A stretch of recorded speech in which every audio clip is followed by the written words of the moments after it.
Halo guys, selamat bertemu kembali di Akur Channel. Kali ini Mimin akan menceritakan kelanjutan Donghua Nine Sons Martial Guide bagian 81. Namun tak bosan-bosannya Mimin ingin mengucapkan maaf yang sebesar-besarnya, dikarenakan untuk video dan alur cerita tidak sama, jadi untuk videonya, hanya sebagai bumbu pemanis saja ya guys. Baiklah, supaya tidak berbasa-basi lebih lama lagi, langsung aja kita terobos ke ceritanya.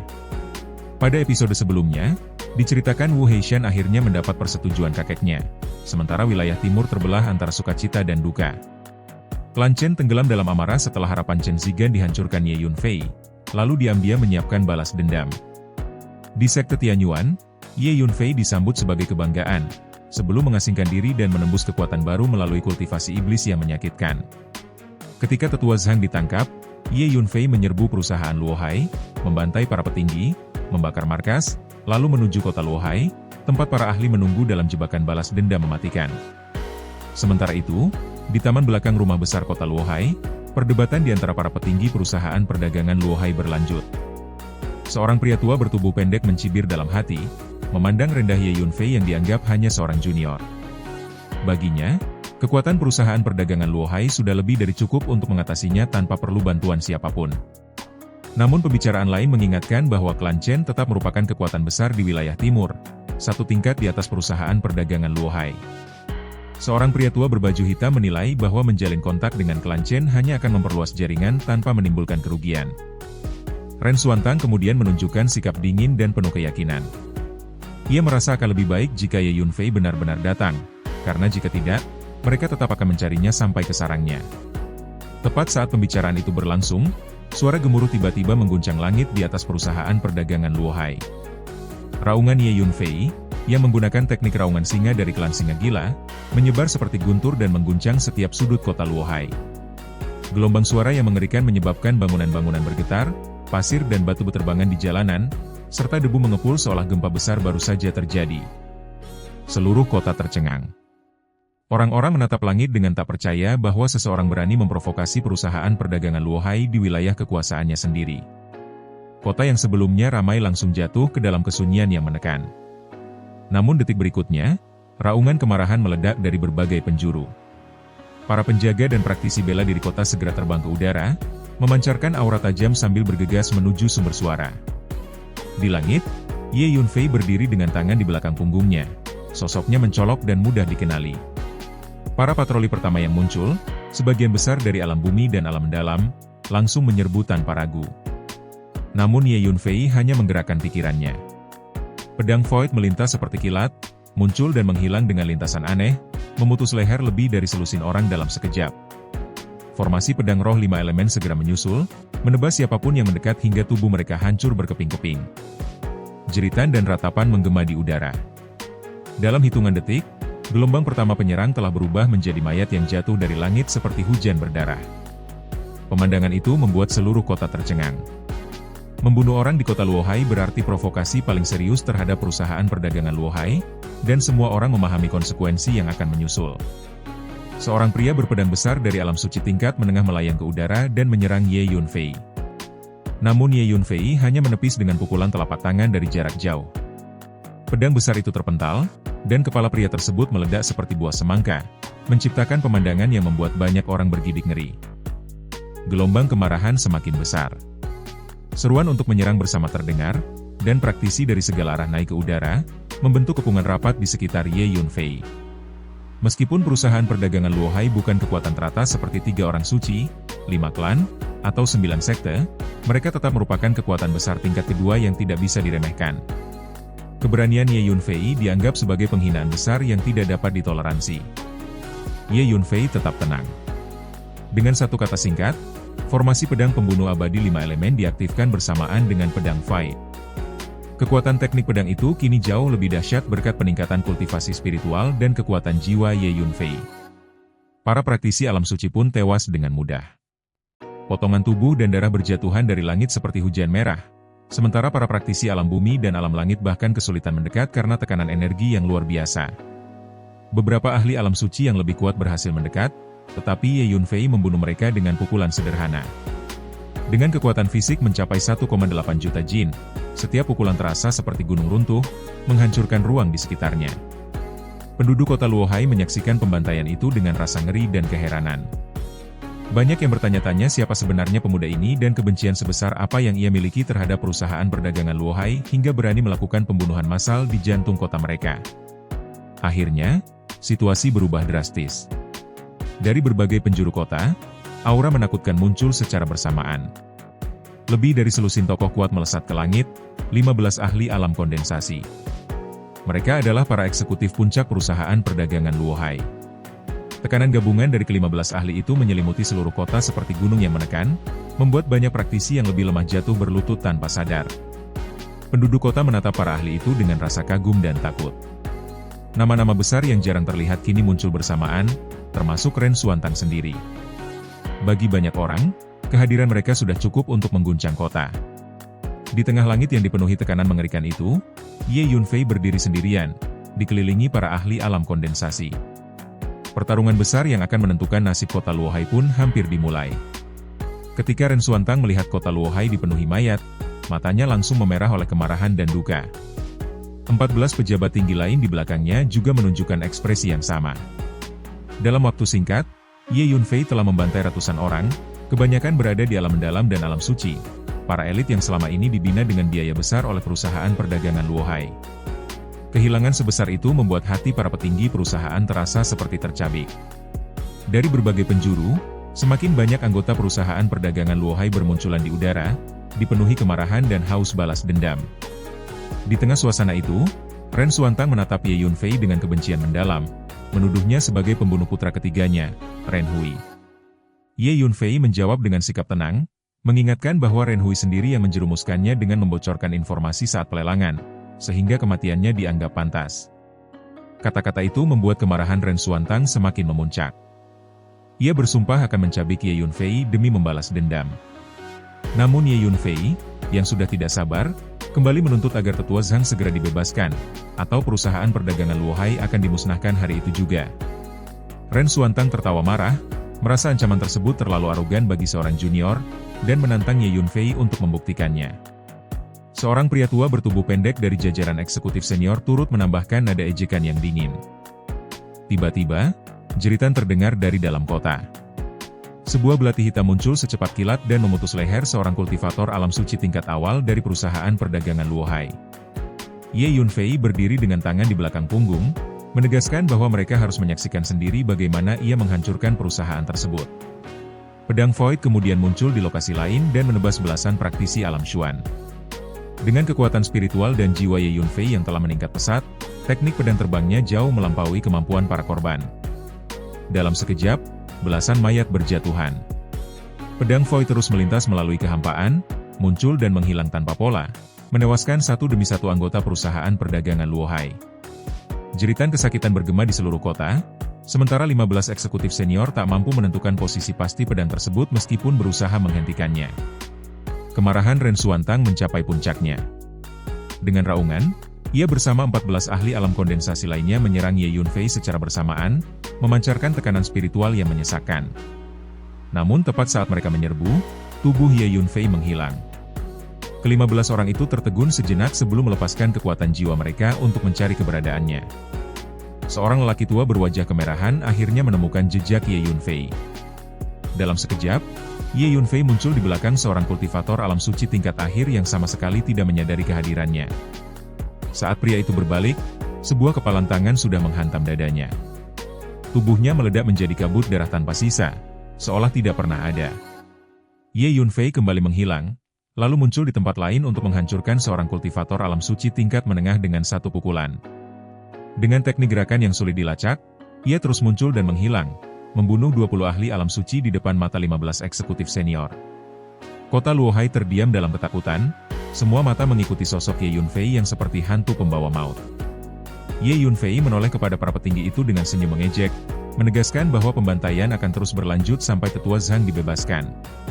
Ketakutan membuat ke-15 eksekutif senior gemetar, tetapi mereka tetap menyerbu. Sekali lagi Ye Yunfei menghilang, lalu muncul di hadapan sekelompok besar praktisi perusahaan perdagangan Luohai yang sebagian besar berada di alam mendalam dan alam surga. Mereka telah menyaksikan pembantaian sebelumnya dan sudah diliputi ketakutan. Ye Yunfei mengangkat tinjunya. Para eksekutif senior berteriak panik dan bergegas menghentikannya, tetapi pukulan itu sudah dilepaskan. Kekuatan mengerikan menyapu kehampaan seperti badai, mengubah lebih dari 100 orang menjadi kabut darah. Tanah terbelah membentuk parit besar sepanjang lebih dari 100 meter, bukti kehancuran yang luar biasa dari satu pukulan. Setelah serangan itu, Ye Yunfei kembali menghilang. Ketika 15 ahli alam kondensasi tiba di lokasi, mereka hanya melihat sisa mayat dan kehancuran yang berserakan. Kemarahan dan frustrasi mereka memuncak, tetapi tidak ada tempat untuk melampiaskannya. Sejak kedatangan Ye Yunfei, 5 hingga 600 elit telah tewas, kerugian yang hampir tak terbayangkan. Seorang pria tua bertubuh pendek, wajahnya memerah oleh amarah, meraung seperti orang gila, menantang Ye Yunfei untuk menghadapi mereka secara langsung alih-alih membantai yang lebih lemah. Namun begitu raungan itu berakhir, Ye Yunfei muncul tepat di hadapannya. Dengan tatapan penuh jijik, Ye Yunfei menatap pria tua yang baru berada di tahap awal alam kondensasi itu, memperlihatkan bahwa ia sama sekali tidak merasa terancam. Sebuah konfrontasi yang lebih mengerikan pun kini tak terelakkan. Amarah lelaki tua bertubuh pendek itu akhirnya meledak ketika Ye Yunfei mendekat. Dengan raungan penuh kebencian, ia langsung melepaskan serangan. Sebuah telapak tangan raksasa yang dipenuhi energi spiritual dan diselimuti api hitam terbentuk di udara, memancarkan kabut beracun dengan bau busuk yang menyengat. Serangan itu jelas mengandung racun mematikan. Namun setelah Ye Yunfei mengolah tubuh Kaisar Azur dari kayu, tubuhnya telah mengalami lompatan kualitas yang membuatnya kebal terhadap sebagian besar racun di dunia. Ia tidak menghindar, melainkan melangkah maju dan melayangkan pukulan menggunakan serangan penetrasi Dewa Pembunuh. Tinju itu bertabrakan dengan telapak tangan raksasa tersebut. Bagi lelaki tua itu, benturan itu terasa seperti memukul kapas tanpa titik tumpu. Detik berikutnya, kekuatan dahsyat menembus tubuhnya dari dalam, meledak beruntun dan menghancurkan organ-organ dalamnya. Pria tua itu terhuyung mundur lebih dari 10 langkah, memuntahkan darah di setiap langkah hingga wajahnya memucat. Ia merasakan organ dalamnya telah hancur. Kekuatan fisik Ye Yunfei sebesar 1,8 juta jin yang dilepaskan melalui teknik itu terlalu mengerikan bagi kultivator tahap awal alam kondensasi. Tatapan lelaki tua itu dipenuhi ketakutan, sementara penduduk kota menyaksikan dengan keterkejutan luar biasa. Seorang junior mampu melukai ahli alam kondensasi hanya dengan satu pukulan. Para petinggi perusahaan perdagangan Luohai pun tampak muram. Ren Xuantang sendiri mulai gemetar, merasakan kesedihan mendalam ketika melihat kota dipenuhi mayat dan sungai darah. Namun Ye Yunfei tidak memberi kesempatan. Ia kembali melayangkan pukulan untuk mengakhiri lelaki tua itu. 14 ahli alam kondensasi lainnya segera menyerang untuk menyelamatkannya, tetapi Ye Yunfei telah menghilang. Ledakan energi dari serangan mereka hanya menghantam ruang kosong. Ren Xuantang memerintahkan agar lelaki tua itu dibawa kembali ke markas untuk beristirahat. Lebih dari 100 ahli bela diri mengawal lelaki tua itu menuju rumah besar markas perusahaan perdagangan Luohai. Lelaki tua itu merasa lega, menyadari dirinya hampir mati. Ren Xuantang pun memperingatkan semua orang agar berhati-hati terhadap kekuatan Ye Yunfei dan memerintahkan seluruh anggota perusahaan untuk berkumpul agar tidak dibantai satu persatu. Namun jeritan tiba-tiba terdengar dari arah markas. Ekspresi Ren Xuantang berubah drastis. Saat para ahli hendak bergegas menyelamatkan, Ye Yunfei sudah muncul kembali, membawa kepala berlumuran darah lelaki tua pendek itu dan melemparkannya di hadapan Ren Xuantang. Ternyata Ye Yunfei telah menyusul rombongan pengawal, membunuh lebih dari 100 ahli dengan pedang roh 5 elemen, lalu menghancurkan tubuh lelaki tua itu hingga hanya kepalanya yang tersisa. Ren Xuantang gemetar oleh amarah ketika menyaksikan kematian tetua MA. Namun Ye Yunfei tetap tenang, menegaskan bahwa pembantaian akan terus berlangsung hingga tetua Zhang dibebaskan, bahkan jika itu berarti seluruh perusahaan perdagangan Luohai harus mati. Setelah itu, Ye Yunfei menunjuk seorang pria kekar bertato yang berada di tahap awal alam kondensasi. Dalam sekejap, Ye Yunfei mengaktifkan jubah bayangan surgawi dan muncul tepat di depan pria itu. Terkejut sekaligus marah, pria kekar itu berusaha menyerang. Namun tinju Ye Yunfei yang memadatkan kekuatan jutaan jin telah menghantam terlebih dahulu. Pedang besar pria itu hancur seketika, lengannya remuk saat mencoba menahan, lalu tubuhnya meledak ketika tinju Ye Yunfei menghantam dadanya. Dalam waktu singkat, 2 ahli alam kondensasi telah tewas. Kota Luohai kembali tenggelam dalam keheningan, semua orang memandang Ye Yunfei seperti iblis yang tak tertandingi. Ye Yunfei kemudian menatap Ren Xuantang dengan tenang, menanyakan apakah mereka akhirnya akan membebaskan orang yang ditahannya.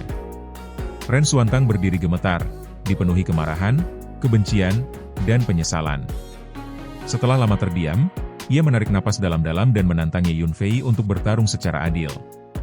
Sebagai ahli tahap akhir alam kondensasi, ia yakin bahwa dalam pertarungan langsung, ia masih memiliki peluang untuk membunuh Ye Yunfei. Pertarungan penentuan pun berada di ambang dimulai. Ye Yunfei berdiri tegak di udara, tatapannya setenang permukaan danau yang membeku. Dengan suara yang tidak tinggi namun syarat tekanan, ia menuntut agar sang tua dibebaskan terlebih dahulu. Ia menegaskan bahwa jika tidak, ia akan membunuh siapapun yang menghalangi jalannya menuju perusahaan perdagangan Luohai dan memastikan tidak akan tersisa seorang pun di sana. Baginya, jika mereka menangkap orang-orangnya, maka ia akan membunuh orang-orang mereka sebagai balasan. Ucapannya sederhana, tetapi niat membunuh yang terkandung di dalamnya membuat udara terasa semakin berat. Ren Xuantang berteriak dengan tegas, mempertanyakan mengapa dengan kekuatan sebesar itu Ye Yunfei masih harus membantai orang-orang yang dianggap tidak bersalah. Namun ia sendiri sadar bahwa dirinya sama sekali tidak memiliki cara untuk mengatasi kemampuan aneh Ye Yunfei yang mampu melintasi ruang angkasa dengan begitu mudah. Kecuali Ye Yunfei bersedia bertarung secara langsung, Ren Xuantang bahkan tidak mampu menyentuh ujung pakaian lawannya.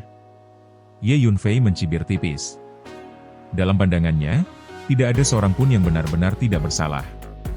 Ia mengingatkan bahwa perusahaan perdagangan Luohai telah berdiri selama 200 tahun, dan jumlah orang yang telah mereka bunuh pasti tak terhitung. Apakah semua korban itu memang pantas menerima nasibnya? Pertanyaan itu membuat Ren Xuantang terdiam. Di dunia para praktisi seni bela diri, pembantaian adalah hal yang biasa. Hampir setiap orang di perusahaan perdagangan Luohai pernah membunuh, entah ringan maupun berat. Dalam dunia seperti itu, siapa yang bisa benar-benar mengklaim dirinya tidak bersalah? Seorang pria tua berwajah kemerahan yang berada di tahap awal alam kondensasi tidak tahan lagi dan meraung, menyarankan agar mereka berhenti membuang kata dan langsung menyerang bersama untuk membunuh Ye Yunfei. Namun sebelum gemaraungannya memudar, tatapan Ye Yunfei sudah tertuju padanya. Niat membunuh yang mengerikan, seperti banjir darah yang meluap, menghantam lelaki tua itu. Seketika ia merasa seperti terlempar ke dalam gudang es yang dingin, dan di hadapan matanya terhampar pemandangan gunung mayat dan lautan darah tanpa akhir, seolah neraka terbuka di depannya. Ia gemetar, mundur beberapa langkah dengan wajah pucat pasi. Secuil sisa jiwa kaisar langit yang dilepaskan Ye Yunfei bukanlah sesuatu yang bisa ditahan oleh seorang kultivator alam jiwa baru lahir. Dengan suara dingin, Ye Yunfei menyatakan bahwa kini giliran lelaki tua itu. Seketika, ia melepaskan inspirasi iblis. Seekor iblis berwajah biru dan bertaring muncul di lautan jiwa lelaki tua tersebut, meraung ganas dan menerkam jiwa lawannya. Lelaki tua itu memegangi kepalanya, merasakan sakit luar biasa seakan pikirannya diremas, dan menjerit putus asa. Dalam sekejap, Ye Yunfei melangkah maju. Bayangannya masih tertinggal di tempat semula, sementara tubuh aslinya sudah berdiri tepat di depan lelaki tua itu. Kecepatannya, yang telah meningkat 10 kali lipat berkat jubah bayangan surgawi, membuatnya nyaris mustahil ditangkap oleh mata telanjang. Ren Xuantang dan para pejabat tinggi lainnya berteriak agar tetua Chen menyingkir, lalu bergegas dengan kecepatan kilat untuk menyelamatkannya. Mereka tahu kekuatan lelaki tua itu berada di tahap awal alam kondensasi. Namun rencana Ye Yunfei jelas, membunuh yang lemah terlebih dahulu sebelum menghadapi yang kuat. Dalam amarahnya, lelaki tua itu mengerahkan teknik rahasia. Ia mengulurkan tangan dan memeluk ruang di depan dadanya. 9 batu penggiling ilusi muncul, berputar perlahan dengan tekanan spiritual yang mengalir seperti gelombang pasang. Namun karena jiwanya masih diteror oleh iblis, ia tidak mampu mengerahkan kekuatan penuh. Ye Yunfei mendengus meremehkan, menyebutnya keterampilan sepele, lalu melayangkan pukulan. Ruang di depannya bergetar hebat seperti kain yang disobek. 9 batu penggiling itu hancur berkeping-keping dalam sekejap. Lelaki tua itu mencoba menghindar dengan teknik rahasia, tetapi separuh tubuh kirinya tetap hancur, lengan, dada, dan perutnya lenyap. Tubuhnya yang tersisa terlempar jauh dan jatuh ke tanah, nasibnya tidak diketahui. Hanya karena teknik rahasia itulah ia tidak langsung hancur menjadi debu di bawah kekuatan 1,8 juta jin milik Ye Yunfei. Ren Xuantang dan para pejabat tinggi lainnya menyerang bersamaan, namun Ye Yunfei kembali menghilang. Ia muncul di belakang seorang pejabat tahap awal alam kondensasi lainnya, kembali melepaskan inspirasi iblis, lalu menghajarnya hingga tewas. 4 ahli alam kondensasi kini telah gugur. Ren Xuantang hampir kehilangan kendali, meraung agar Ye Yunfei berhenti bersembunyi. Para pejabat tinggi lain juga berteriak penuh amarah, namun tidak tahu harus melampiaskan kemarahan itu kemana. Akhirnya Ren Xuantang menenangkan diri dan memerintahkan agar mereka bersatu, tidak memberi kesempatan kepada Ye Yunfei untuk memangsa mereka satu persatu. 11 ahli alam kondensasi yang tersisa, 5 tahap awal, 4 tahap menengah, dan 2 tahap akhir, berdiri saling membelakangi membentuk lingkaran, melepaskan kekuatan jiwa untuk mengawasi segala arah. Mereka tahu kekuatan tempur Ye Yunfei bahkan membuat tahap menengah pun enggan menghadapinya sendirian. Di kejauhan, Ye Yunfei muncul kembali, berdiri dengan tangan di belakang punggung, menatap mereka dengan senyum dingin. Para ahli alam kondensasi yang biasanya diperlakukan bak bangsawan di wilayah timur kini terpojok di depan seorang junior. Di kota, bisikan terkejut terdengar. Banyak yang tak percaya bahwa 4 ahli alam kondensasi bisa gugur dalam waktu sesingkat itu. Meski marah, para pejabat tinggi itu merasakan ketakutan yang tak dapat disembunyikan, terutama 5 kultivator tahap awal yang secara naluriah mundur perlahan. Ren Xuantang, melalui transmisi jiwa, memberitahu bahwa ia telah mengirim pesan kepada klan Chen dan pasukan mereka sedang dalam perjalanan. Mereka hanya perlu bertahan sampai bala bantuan tiba. Mendengar itu, semangat para pejabat tinggi sedikit pulih. Sementara itu, Ye Yunfei tetap berdiri dengan tenang, melirik mereka satu persatu, lalu kembali bertanya dengan suara datar namun menekan, apakah mereka akhirnya akan membebaskan sang tua. Dan, adegan ini pun mengakhiri pertemuan kita kali ini. Terima kasih kepada semua yang telah menyimak dari awal sampai akhir video ini. Dan juga Mimin ingin mengucapkan terima kasih yang sebesar-besarnya kepada semua yang sudah subscribe Akur Channel. Semoga semuanya dimudahkan rezekinya, dan dilancarkan segala urusannya, juga disehatkan selalu setiap saat, dan terhindar dari segala penyakit. Amin.